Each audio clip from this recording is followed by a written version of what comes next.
মিশরের পুরো সিস্টেমের কেন্দ্রবিন্দু একজন, মোহামেদ সালাহ। তবে এই বিশ্বকাপে মিশর কোনো ওয়ান ম্যান টিম নয়। কোচ হোসাম হাসান এমন একটি স্ট্রাকচার তৈরি করেছেন যেখানে 11 জনের দায়িত্ব নির্দিষ্ট।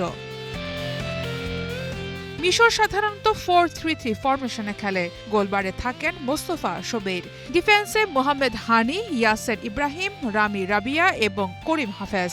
এই 4 ডিফেন্ডার খুব বেশি ওপরে ওঠেন না। তাদের প্রথম কাজ থাকে ডিফেন্স লাইনটা ছোট রাখা, সেন্টার বন্ধ করা এবং প্রতিপক্ষকে উইং দিয়ে খেলতে বাধ্য করা।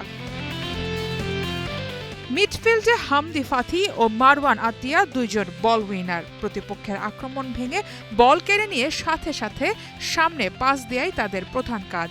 মিডফিল্ড ও আক্রমণের ব্রিজটা তৈরি করেন এমাম আশুর। সুযোগ পেলেই বক্সে ঢোকেন, দূর থেকে শট নেন কিংবা থ্রু পাস দেন।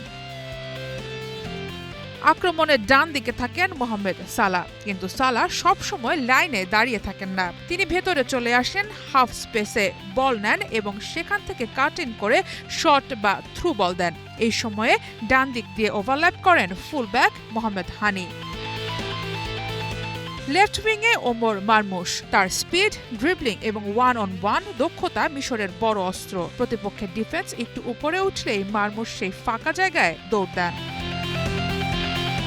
স্ট্রাইকার মোস্তফা মোহামেদের কাজ শুধু গোল করা না, তিনি লং বল নিজের কাছে রেখে সেন্টার ব্যাকদের নিজের কাছে নিয়ে আসেন, আর তাতেই স্পেস পান সালাহ ও মারমুশ। মিশরের সবথেকে বড় শক্তি তাদের ট্রানজিশন। বল কেড়ে নেওয়ার 3-4 সেকেন্ডের মধ্যেই তারা প্রতিপক্ষের বক্সের দিকে চলে যায়। অনেক সময় মাত্র 3 বা 4টা পাসেই আক্রমণ শেষ করে ফেলে। বিশ্ব চ্যাম্পিয়নদের হারাতে এই কাউন্টার অ্যাটাকের বড় অস্ত্রটাই ব্যবহার করবেন হোসাম হাসানের মিশর। সারা মাহবুব, স্টার প্লে।